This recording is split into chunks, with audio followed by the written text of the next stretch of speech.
Magandang umaga, ngayon po'y araw ng Miyerkules, December 27, 2023, update ng muli sa lagay ng panahon.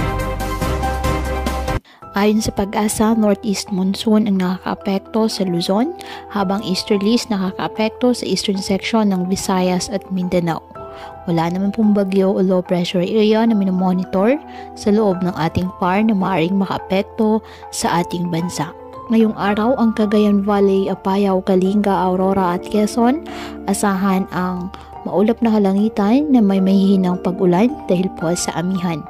Ang Palawan, Visayas at Mindanao, asahan ang bagyang maulap hanggang sa maulap na kalangitan with isolated rain showers or thunderstorms dahil sa easterlies at localized thunderstorms.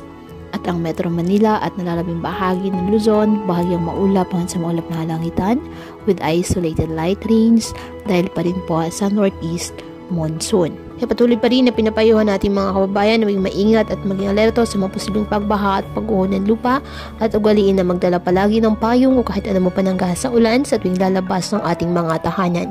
At yan po muna ang update sa lagay ng panahon ngayong araw. Muli, patuloy po tayo na mag-ingat at palaging tandaan, God loves you. Stay safe and God bless.